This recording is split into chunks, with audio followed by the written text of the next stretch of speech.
Welcome to Breakthrough Success. I'm your host, Mark Gabberty, the content marketing expert, bringing you 5 new episodes every week where I and top-level guests teach you how to take your business to the next level and achieve your breakthrough. Hello, Breakthrough Success listeners. I just wanted you all to know before the episode actually starts, I've been working a little bit behind the scenes to give you something really special. So a while ago, I wrote my book, Content Marketing Secrets, which helps people create, promote, and optimize their content for growth and revenue. And I just put the finishing touches together to offer that for free to anyone who is interested. So if you want your free copy of Content Marketing Secrets, all you have to do is head over to markgabberty.com/book. Now, let's jump right into the episode. As entrepreneurs, we really get excited to start our businesses, to grow them, and to really invest a lot of our time towards these businesses. But if we spend so much time growing our businesses and doing all the essential things, we could find ourselves sacrificing family and friends in order to grow our businesses. So one of the ways to solve that problem is to design a business that runs itself. We're going to talk about doing that. We have a really great guest who's going to go deep into that. So today's guest has grown 3 multi-million-dollar ventures and sold 2 of them. He's a popular keynote speaker. He's constantly coming up with innovative strategies such as the profit first formula to grow healthy, strong companies. He's written books like Profit First, Surge, The Pumpkin Plan, and The Toilet Paper Entrepreneur. But his latest book, Clockwork, teaches people how they can design a business that runs itself. Today's guest for episode 247 of the Breakthrough Success Podcast is none other than Mike Michalowicz. Mike, it is such a pleasure to have you on the show. Mark, congratulations. Wow, man, that's so many episodes you've posted. That's amazing. Thank you, Mike. And I mean, you came on very early. We'll actually throw a link in the show notes because my interview style was very different. So it's really great to have you back on the show. I feel like a lot of people want to learn how they can get their businesses to run by themselves. So we're going to talk about that. But can you just give us some basic background for why you decided to write the book Clockwork? Because I know you have so many other ones as well. Yeah, so I discovered recently, I've always heard of it, but didn't really appreciate what it was, this thing called Maslow's hierarchy of needs. And what it is, for those who are not familiar with it, is Maslow was a theorist and studied human behavior and saw that our base need was physiological needs, which means water, food, and so forth. And once we have that, then it moves up to the need for shelter, protection. Once we have that, then it moves up to the needing to belong to a community, and it keeps going up. We always revert to the lowest level. I mean, if we're starving for food, shelter, and hanging out with a group of friends doesn't matter. We've got to eat. Well, I believe this hierarchy of needs translates into entrepreneurship. And I believe there's multiple levels. I think I've now discovered all the levels. But let me start with the foundation. The foundation is sales. Every business needs revenue generation. It's the oxygen for a business. Without it, a business will die. So you have to bring in revenue. The next level up then is profitability. That's what I consider the food for a business, the nutrition. Sadly, some businesses are selling as hard as they can, but they're really starving for nutrition. They need the food, they need the profit, yet they think the way out is selling more. So, they're starving to death, they're gasping for air to fix that, which obviously won't work. But once a business achieves profitability, and that's what I wrote about in my book, Profit First, the next level up is running efficiently. So it's the capturing of time. Once an entrepreneur has adequate sales, is consistently profitable, they want to balance their time. Maybe it's with life, maybe they want to explore other things, maybe they want to dig deeper into what they're passionate about within their business and not do everything. So it's just addressing time, and that's what Clockwork is about. I wrote the book so that the entrepreneur can design the business to run itself, that they can leave their business if they so desire, and the business continues to generate revenue for them and profit for them. And if they don't want to leave the business, but they want to do what they're most passionate about within the business and have other people or other things do everything else, that's what Clockwork does too. It allows the entrepreneur to have the business run itself so they can do what they want when they want in both their life and their business. And I really like the idea of having a business run on its own. I mean, there are some parts of my business that do run on its own. There are a lot of people helping me in the background, but some people, they may hear this, they're wondering, like, how exactly do I know that I can start? Because some people, they think that I need to start now, maybe too early. Other people, they may feel like they have to do everything on themselves and never start. So how would you determine the right time to start getting in the clockwork mentality when you start thinking about how to make it run on its own? Yeah, it's a mental kind of transition. I think every business can start immediately. Even if you're a business of one, you can get the business to run on automatic. You have to have a realization. In the very early stages of the business, as an entrepreneur, you are the only resource. You're strapped for money. You need to do everything. And if your business doesn't have sales coming in today, right now, you're going to have to continue to do things because you have no resource to, or no money to buy or pay for resources or people. As sales start to grow, to sustain and bring about profitability, you need it to run on automatic. So you start deploying Clockwork as soon as you start having sales, which is most businesses. So if you're pre-revenue, don't do this. If you're post-revenue, if you have any degree of sales coming in, now it's time to start Clockwork in your business.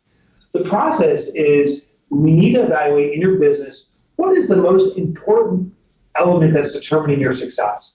I call it the QBR, or the Queen Bee role. And how it came about as I was doing research for Clockwork, I found that the most efficient organization in the world, effectively, is not a human organization. It is an animal or an insect. It's bees. They're very efficient at scaling a beehive. They run very efficiently. And as I did research on them, I found they follow basically two simple rules. Every bee knows that the most critical function of that hive is laying of eggs. There's big, quote-unquote, turnover in bees. They die after 6 to 8 weeks. So the queen bee who serves that role has to be laying eggs. And if she's not, the entire hive is in jeopardy. So what the bees will do is they make sure that the queen bee is producing, that she's fed, that she's protected, the temperature is right.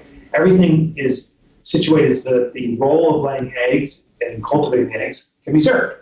Once they are assured, all the bees are assured that is happening, then they go on and continue on with their primary function, which would be collecting pollen or nectar or defending the hive or controlling the temperature in the hive by flapping their wings. So I discovered this also translates into business. Every business has a critical function that the business success in life depends on. We need to identify it. And there's a really simple way of identifying it. Ask yourself, what are you known for? What's the most critical differentiator of your business in the market? What's your brand promise? FedEx is a well-known brand. They promise that your shipments will be delivered overnight every single time. That's their brand promise. Therefore, if we peel back the onion just one layer, the QBR reveals itself. It's the function, the activity that supports that promise. Well, it's the movement, the efficient movement of packages to get them there overnight or whatever they promise to deliver. If that function is failing, I don't care how friendly customer service is, how quickly they answer the phone, how clean their trucks are, well, their business will falter. Every employee needs to know that if that function is not performing at the highest level, that attention needs to go to that. A good example for a small business, though, would be like a doctor's office. For many doctor's offices, not all of them, the highest degree of care is important, and how they express that, their brand promise, is maybe the doctor's attentiveness. How much time the doctor spends with you. Other doctor's offices, it could be just their thorough exam, and maybe they don't spend much time with you.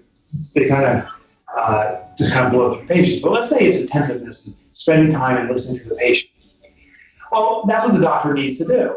If the doctor is down the hallway pulling files or processing insurance claims or any of that stuff, every employee needs to know the business is faltering. That doctor needs to immediately go back to the meeting with patients, and the filing needs to be done by an administrative person, the checking in patients by an admin person, the insurance claims by an admin person.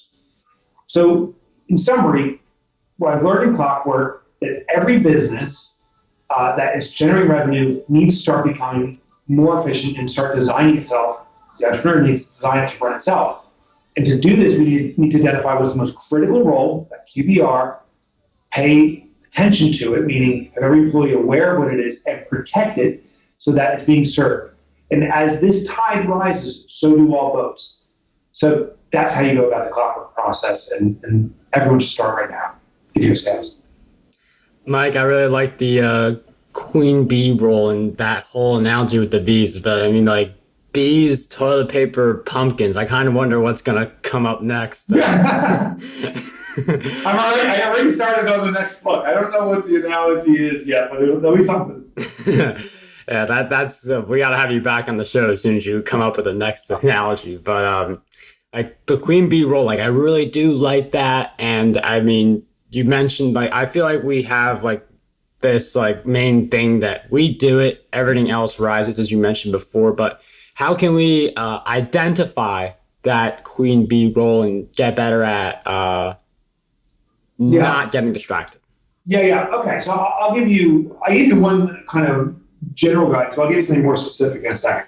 So just again, the general guidance was this: identify what your brand promise is. What is your business known for, or what do you intend it to be known for? What's the one thing? Once you identify the one thing you want to be known for, then we just peel the onion back one layer and say, what's the one activity that the business must deliver on that supports that one brand promise? That activity, that's the queen bee role. You know, the beehives, the one thing they're trying to do or being quote unquote known for is their survivability. It's a very basic function. The beehives are trying to survive. So rewind that, peel it back one layer. What's the one function that supports bee survival most? And it's the laying of eggs. That's why it's the QBR. Here's another way. Once you identify what your brand promise is, what you're going to be known for in the industry, I suggest starting off with 6 activities that the business does that supports what you're known for. So for me, for example, it's what I want to be known for is delivering complex business concepts in a very simple, digestible form. That's what I want to be known for. That's my brand promise. So what are the activities I do that support it? Well, I write books, as you know. I do speaking engagements. I do interviews like this. We do mailings to our email list. I do public events where it's more of a mastermind. Right? So there's like 6 or 7 things. So write those down. Each one of these items, of these 6 things that you do that best support this brand promise, write on a separate sticky note. So there's 6 sticky notes, one with each item. Place these 6 sticky notes in front of you, and then we're going to play a simple game. If your business could no longer do 3 of these things, meaning 3 of these things are permanently pulled off, you're never, ever be able to do them again. You can only do 3 things to drive home that brand promise.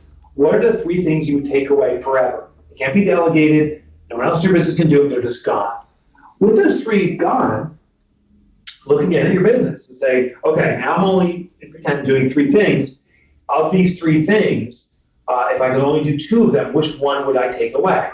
And you take away 1 more. Now you're left with 2 sticky notes. And then the final function is, if we had to take away 1 more and leave 1, which one would we take away? Which one would we leave? That one that's left on the table, I call that the one for the wallet, because that's the one that needs to be stuck in your pocket. That one that's left over is what you've done through now deductive reasoning, or what you've determined to be the most important thing your business does. Now, the beautiful thing about the QBR is it's not predestined. You're not told what it needs to be. Every business has the ability to select it, pick it. By doing this deductive reasoning, you now pick the one thing that you want your business to be known for, or the one activity that's going to differentiate you and what your business will be known for. That's the one thing you need to focus on. You as the entrepreneur now need to devote your time to making sure it's done. Initially, in a small business, you may be the person that has to do that. The other work, all the other work you're doing, very selectively and very persistently over time, you need to delegate that stuff out to other people, focusing more and more on the QBR. Then ultimately, to truly free yourself from business, the QBR needs to be served by other people. Just like at FedEx, the founder of FedEx is not delivering packages. That founder is managing strategic direction. Jeff Bezos from Amazon is not doing shipments anymore. He did in the beginning. Amazon, their brand promise is absolute convenience. Everything they do that supports convenience is the QBR. But Jeff Bezos is not there, shipping packages or even doing the code. He's removed himself. So if Jeff Bezos decides to go on vacation for 3 or 4 months, maybe some of the strategic and visionary work's not being done, but Amazon will continue to hum along. That's a business that can run itself. I believe you don't need to be Amazon side, actually convinced of it. You can do it with a very small business once you understand this concept of the QBR. And I really like how you mentioned just identifying some of those few things that match up with your mission and picking only a few that you really focus on. And I mean, delegation is something really important. It's something that you really have to do at a certain point. But what about the person who is just trying to get to that revenue stage where they don't have the money to delegate? Would you recommend like spending less time in the other areas that aren't the QBR, eliminating them completely? What would you recommend for that person? Yeah, that's exactly it. So if you have no funds or very little funds, it is really the use of the most critical resource we have, which is time.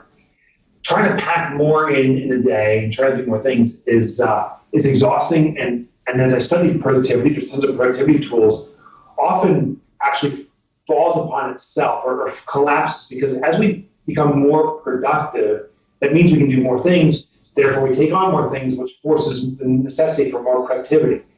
It forces the necessity for productivity, but it doesn't force selectivity. And that's what we need to do. We need to select the things that are bringing results versus the things that are not. And in most businesses, the vast majority of things that we as entrepreneurs do and the employees do are doing very little to move the business forward. It's a few things that we do that move the business forward in the biggest way. So we need to identify those few things, which is QBR. So yes, reconcentrate your energy. Do more focus on the QBR. Some people are like, I gotta spend so much time marketing. You need to get the word out. But what if your service was so remarkable that it marketed itself? That people just lauded on about how amazing you were, and they became your marketing force, your customers, because they loved you so much. Would that work? Well, absolutely. There's businesses that do that. It's reputation, right? It's word of mouth marketing. So we need to select where we're going to concentrate our energy. The second thing is, people get so afraid of the cost because they don't consider the options that are out there. You may need someone to do your social media. That's what we needed here. And we're like, wow, social media manager, that's someone like that would easily charge $40,000 a year, but someone that's really great at this, maybe $60,000 or $100,000 a year, we could never afford this. We have to keep it in-house. And we stop for a second and say, hold on, let's reevaluate this. What are the functions we think we need in social media? Well, some of them is just regular posting of pictures on Instagram and Twitter, doing some stuff on Facebook. And when we broke it down, it was actually just most of it was a simple sequence of repeatable tasks that was the most important. Well, we got someone at local high school that was interested in this. She was just looking for a job for after school. Minimum wage met her objectives because she had no work experience, but she did have social media experience. And we brought her on. We showed her exactly how we want this process done, and she has been a rock star for us and is very affordable for our needs, but we're also meeting her objectives of getting some corporate world or business experience so that when she enters college, she has a little leg up in the process. So I just want people to pay attention that we hesitate and pause to do things because we walk in with an assumption of great cost or burden or whatever. There's often alternatives out there where you can achieve the objective you want if you simply think a little bit outside the box. And having interns is definitely a very outside of the box approach, something very interesting because, especially when you're at that revenue stage, you don't necessarily have the kind of money that you can just delegate and hire people, and the intern can really make a big difference. I'm wondering, how do you go about finding interns for your brand and how someone with a personal brand can do the same? Yeah, so we interns, part-timers, we've had tremendous success. We're a small company. We have 10 of us here, and I think 7 people are either part-time or intern. Here's how we do it. The first thing is on Facebook. I go to my Facebook page and have my few hundred quote-unquote friends on that page, and I'll simply say, hey, we're looking for someone. If you know someone, would you please spread the word that we're looking? And we found many interns this way. A local parent says, oh my gosh, my kid's just looking for a job. I'm so happy I saw this. Or I had coffee with one of my friends down the street, my neighbor, and they said their kid was looking. So I turned on to someone. So we found people that way. I think even more innovatively than that, we run really unique ads. If you go to any of these job sites, you'll see a list of hundreds of ads that are almost clones for each other. Looking for admin HR person, or looking for social media expert, right, is the title. Then it says, come work for a great company. We need someone with at least 2 years degree of college education. The salary range you can get to X, and whatever. It has these job requirements. They're so standard that it's hard to distinguish one company from another. So we run these really unique ads. We're like, the title will be, are you awesome at social media? Then the question, then the advertisement's a super long ad that talks about our culture. It's like, before you even consider this ad, we want you to know that you have to be good at shooting dart guns.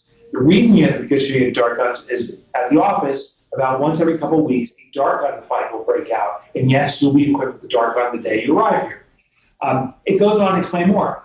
It talks about the salary. It says, this is the good news, but let's tell you about the bad news. The pay here sucks. And that's the exact words we use.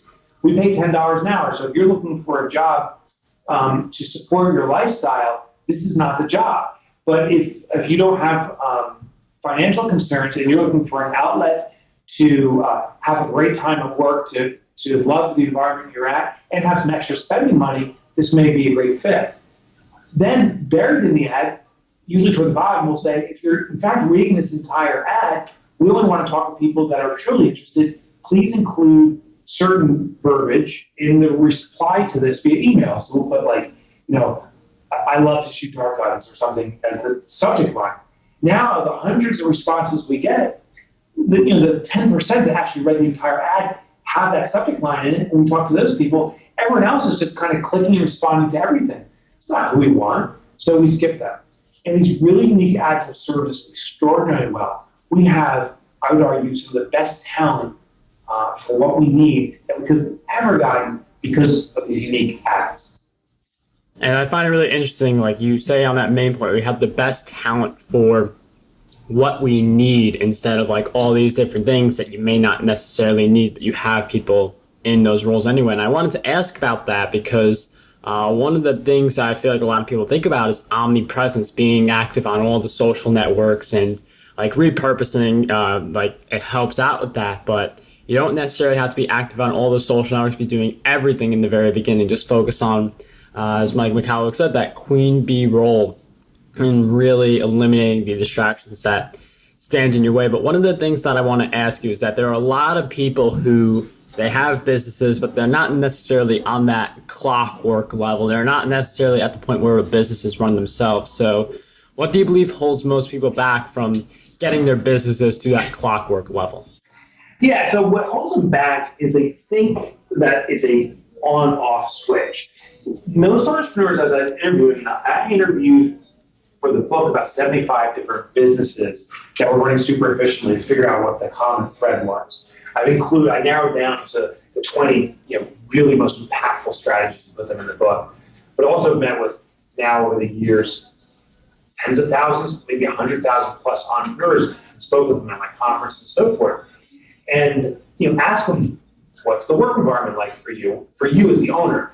And most people are like, I work 9 to 5. And I was like, which 9 to 5? One during the day or night? You're like, no, the one at night, where you start working at 9 o'clock at night, you work through the night till 5 o'clock in the morning.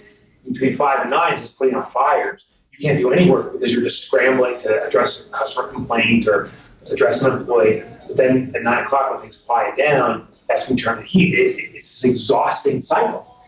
So I said, well, why don't you your business start running itself? Why are you beholden to it? And they say, I'm just not there yet.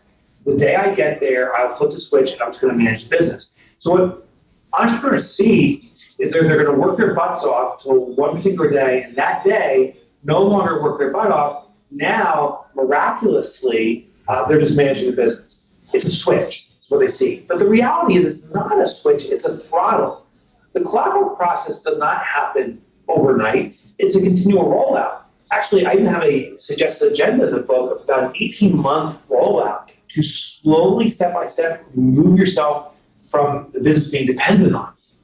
And what you do is you take small steps, but consistently small steps over time. The business is less and less dependent on you. And 18 months in, or maybe 24 months in, now the business no longer needs you. And you can run what I consider the ultimate test, called the 4-week vacation. And so what we tell business owners to do is declare 4 weeks. You're going to be away and disconnected from the business, but the business needs to continue to run. Prepare for that. The reason we picked 4 weeks, by the way, is that if you remove yourself from the business for 4 weeks, almost all businesses experience every element that business is going to address during 4 weeks. You're going to maybe have new client prospects, maybe you'll have a client who will leave. You'll have employees that maybe you need to hire, or maybe you have to address an employee that's struggling. You'll have payroll, you'll have accounts payable, accounts receivable, customer service requirements. All these different things will happen during a 4-week period. If you're going to be away during that, that means you have to be prepared, or the business needs to be prepared to address it. So by declaring a 4-week vacation, you start working immediately on making this a reality. Now, the thing is, when you go on a 4-week vacation, it's a full disconnect. We're not going to, our first test, if our business can run on its own, is not going to be 4 weeks. What we do is build up to it. So as that day comes that we're going to leave for 4 weeks, as we're slowly approaching it, we first take a 1-week vacation, leave the business and disconnect for a week, come back at the end of the week and see how the business did. There will be problems. Things will have gone awry. But what those problems were are the things you need to fix. So they're shored up and they work on automatic the next go around. Then you can do a 1-week vacation later on, test it again. Once that's successful, you go to the 2-week level. And once that's successful, then we cut over to 4 weeks. But when a business can run on its own for 4 weeks without you, it is positioned to run for perpetuity without you, which means your business is running itself. And I mean, I think a lot of people do think it's the on-off switch. I've talked about delegating with other people, and I feel like there is that theme where they think it is the on-off switch, and it is very important to do it gradually. I mean, I started off with hiring one part-time assistant, and it wasn't a really big investment in terms of money, but it was something that got me into it. It's something that allowed me to see the potential and allowed me to get started with delegating some of the parts of my business. So I definitely recommend taking baby steps with this instead of thinking one day you're just going to have the whole team surrounding you. So I really like that advice. And as you mentioned, like there are going to be certain problems that we face along the way. And I'm wondering if you could share with us one of the big challenges you faced on your journey to, in a sense, clockworking your business and having it run on its own. Yeah, so my next 4-week vacation is coming up December 7th to January 7th. I'm on a total disconnect. And the first test was I was away in Australia, so I'm here in the U.S. and New York area. That's a big disconnect because I'm even on a different time schedule. I was away for 2 weeks. Well, as I'm away, I noticed I'm not getting any emails. I mean, not overnight or definitely not real time because of the time difference. And at a certain point, I'm like, I wonder why no one's paying me. Well, the reason no one's paying me was the business was running on its own. They didn't need me. And then came the biggest barrier to the success of this, and it was my ego. All of a sudden, I'm like, oh my God, no one needs me. I'm here in Australia by myself and nothing to do, twiddling my thumbs. I got to reinsert myself in the business. So I started to ask irrelevant questions, put nonsensical demands on my colleagues, and really just threw a monkey wrench in the system. And the business started becoming dependent on me, which started to fill my ego. Like, hey, the business does need me, which was all a subconscious thing. Reality was, it wasn't, and I achieved my vision. I just didn't expect the blow to the ego. What I've come to realize is that when I remove myself from the business, I need to elevate to the next level. True strategy, true vision, really thinking long-term and near-term, and putting the business in a position to have extraordinary success. Strategic relationships, true strategic relationships, on a big level. All these things I could do, which I was avoiding because I didn't have the time. I was doing all the nitty-gritty day-to-day stuff. But my ego really took a blow when I was no longer needed for the day-to-day. So once I had that realization and it became conscious, I realized I still go through it. When the business doesn't need me, there's a certain point where I kind of get whiny to myself. And it's embarrassing now. And I realized when I'm getting whiny, that's really a call for me to elevate my game again and be much more strategic, put much more thought to my business. I now actually have a hero I look up to. There's a statue actually dedicated to this. There's a statue dedicated to the most important role we as owners can serve in our business. And that is designing our business. That is thinking about our business. And that statue is the thinker. There is a statue called the thinker. We need to spend a lot of time with our chin resting on our fist. We don't have to do the nude, by the way, but our chin resting on our fist, that's thinking about our future, because that thought is where inspiration comes from, strategy comes from, the most important elements of moving your business come from. And I see that with myself also. I mean, it's really great to be action-oriented and do a bunch of different things, but if you spend some time to think about what you're doing and some of the ways you can move forward, it allows you to come up with new ideas, allows you to view some problems and some opportunities in a different way that can really help you to move forward. So I really agree with that. And one of the things I want to also ask you, I know you've written a bunch of books. We've covered pumpkins, toilet paper, bees, but I also am wondering, what are 3 books that you believe will have a positive impact on us? There's so many. I'm constantly reading. I almost want to pull my Audible right now. So let me just kind of off the top of my head. Ray Dalio's new book, which is called Principles. He's a hedge fund manager who's widely successful. Very fascinating book, shares his own biography and his own life's principles. It's an extremely long book, but I think if you read it, it'll be well worth the investment of time. Another book, which is a classic, but is not read much by modern business, or I should say online business is much more used in traditional business. There's a book called The Goal, Goal, by a guy named Eli Goldratt. And he studied this concept called theory of constraints, or TOC, and how the small kind of links in the chain that are the weakest in our business actually are having the biggest effect in our business. So when we can identify those weak links and address them, the entire business elevates on a massive level. And then I think, if you really want to dig into Clockwork, my book on scaling your business, I think there's a couple others that complement it. So you asked for 3, but I'll give you 2 more. Scale Up by Vern Harnish, I think is an extraordinary read. And then Gino Wickman's Traction. Read those 2 books, maybe complemented by Clockwork. I think you have a powerful formula to scale your business and how to run on automatic. Michael, thanks for sharing with Mike, thank you for sharing with us those great book recommendations. We will throw all of those into the show notes, markberry.com/E247. We'll also throw in podcast domination in there as well, markberry.com/PD for anyone who is interested in that book. And one of the things I want to do as we wrap up, I've asked you several questions throughout our time together, but what do you believe is one question that we need to be asking ourselves more often? I think instead of asking, how do I get things done? I think we need a new question and say, who will get this done? I think that's actually the challenge the entrepreneur has. We constantly ask how am I going to get this done, and we put more and more weight on our own shoulder. But if you start asking who will get this done, it'll get you in that clockwork mindset of finding other people and other resources to get the task done and get your business running on its own. Mike, I really love that question. And based on our whole conversation, it definitely has that clockwork theme where you think who is going to get this done, where it's not just you, it's other people helping you. So great question, great insights throughout this episode. Don't forget to check out Mike's book, Clockwork, Design Your Business to Run Itself. He's also got his website, Michalowicz.com, where you can learn even more about him. But Mike, I can't thank you enough for coming on the show and sharing all of the great insights with us. It was such a pleasure to have you on Breakthrough Success. It was my joy. Thank you for having me. How does over 100 retweets per day sound to you? My free ebook, 27 Ways to Get More Retweets on Twitter, has you covered. I use the methods within this ebook to get over 10,000 retweets every single quarter. To learn